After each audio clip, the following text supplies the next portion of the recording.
अब वो स्थिति आप जी की हो चुकी है कि आप इस काल के लोक में आके और शास्त्र विरुद्ध साधना करके इतने निर्धन हो गए हो कि आपकी सब सुविधाएं बंद हो चुकी हैं और आपके पिछले संस्कार थे वो सतयुग त्रेता द्वापर में आपने खराब कर दिए। अब कलयुग में प्रत्येक व्यक्ति के ऊपर विशेष आपदाएं हैं और सभी परमात्मा से इनका समाधान के लिए भी कोशिश करते हैं, पर कोई लाभ नहीं हो रहा। तो पहले क्या होगा कि आपको ये ब्रह्मा विष्णु महेश से जो तुम्हें सुविधाएं मिलनी थी, इनका ऋण, इनकी टैक्स ना देने से, इनका बिल ना भरने से इन्होंने अपनी सुविधाएं बंद कर दी तुम्हारी सारी, क्योंकि ये नहीं दे सकते आपको। मासा घटे न चल बधे, विद ना लिखे जो लेख, सच्चा सतगुरु मेट कर ऊपर मारे मेख। तो ये भगवान ना तो आपके किसी संस्कार को कम कर सकते ना ज्यादा कर सकते। केवल पूर्ण परमात्मा सतपुरुष कबीर जी वही आपके संस्कारों में परिवर्तन कर सकता है, आपके पाप कर्मों का नाश कर सकता है और आपको अपने कोटे से भी सुविधा दे सकता है।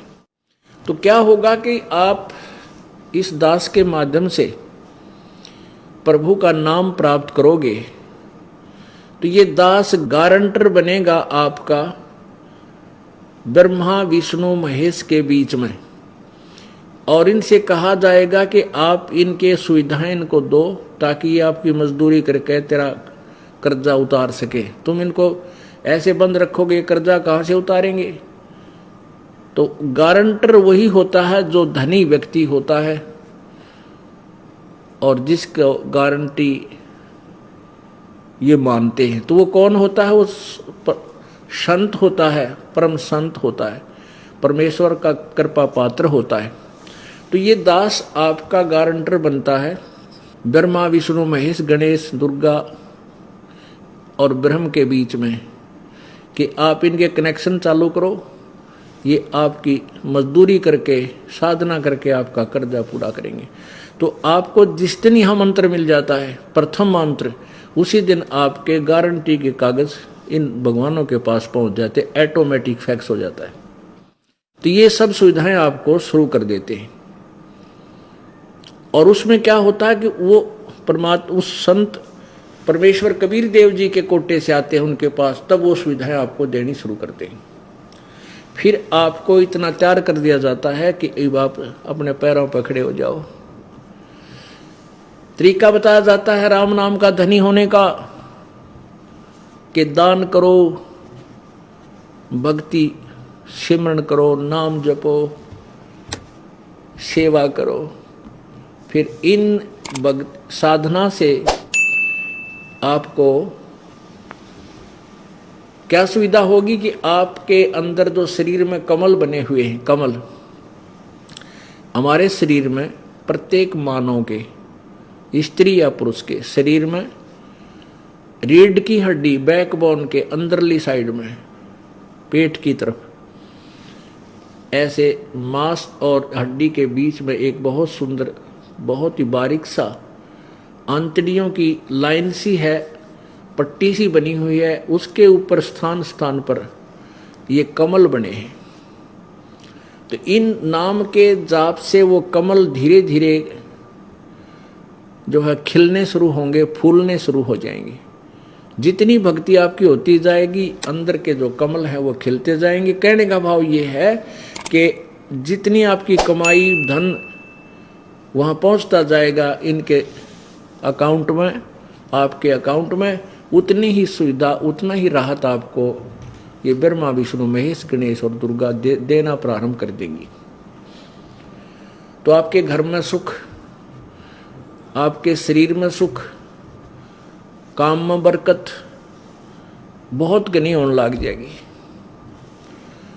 और जब आप यहाँ से चलोगे तो आपके जाने में रास्ते में बाधा नहीं होगी, आप ऋण मुक्त होगे। ब्रह्मा विष्णु महेश गणेश और दुर्गा आपको रोकेंगे नहीं, जाओ भाई हमारे कागज पूरे, हम नहीं रोकेंगे तुम्हें।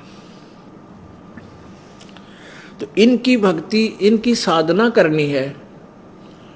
हम सबसे पहले आपको इनकी प्रॉपर वे, भक्ति का प्रॉपर वे बताएंगे, शास्त्र अनुकूल साधना देंगे जिससे ये लाभ आपको देंगे।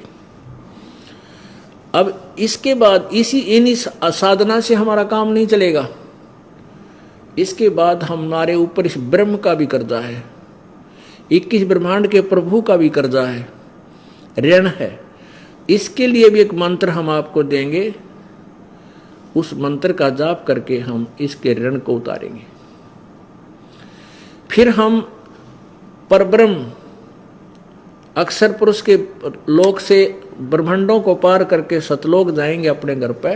तो रास्ते में इसके ब्रह्मांडों बहुत लंबा रास्ता है, उसका भी हमने टैक्स देना होगा, किराया देना होगा इसके लोकों से जाने का, उसका भी मंत्र है।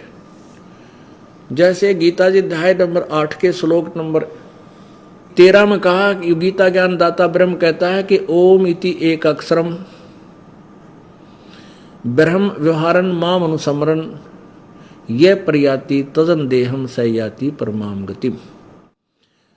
मेरा एक मुझ ब्रह्म का एक ओम अक्षर यही मंत्र है, एक ओम अक्षर है मुझ ब्रह्म का, और जो अंतिम श्वास तक इसका स्मरण करता हुआ शरीर छोड़कर जाता वो मेरे वाला लाभ प्राप्त करता है, वो परम गति को प्राप्त होता है। तो यानी ओम नाम से जो राहत मिलती है वो ब्रह्म की साधना है। गीता जी अध्याय नंबर 17 के श्लोक 23 में कहा कि ओम तत्सत इति निर्देश ब्रह्मण त्रिविध समर्थ है। अब वो 3 मंत्र का जो जाप है वो सच्चिदानंद घन ब्रह्म यानी इस गीता ज्ञान दाता से अन्य कोई परमात्मा है, पूर्ण ब्रह्म, उसका जाप है। तो उसमें ओम मंत्र तो ब्रह्म का है, क्लियर है ये तो। तत् और सत्य सांकेतिक गुप्त है। जो उसमें तत् मंत्र है वो ये दास बताएगा, वो गुप्त कोड वर्ड है ये तत्। तो वो जो मंत्र है तत्व वाला, वो अक्षर पुरुष पर ब्रह्म के लोक से हम पार होंगे, उसकी कमाई हम इस अक्षर ब्रह्म यानी पर ब्रह्म को दे देंगे। और जो सत्य वो सारनाम है, वो कमाई हमें सतलोक ले जाएगी, वो पूर्ण ब्रह्म की है।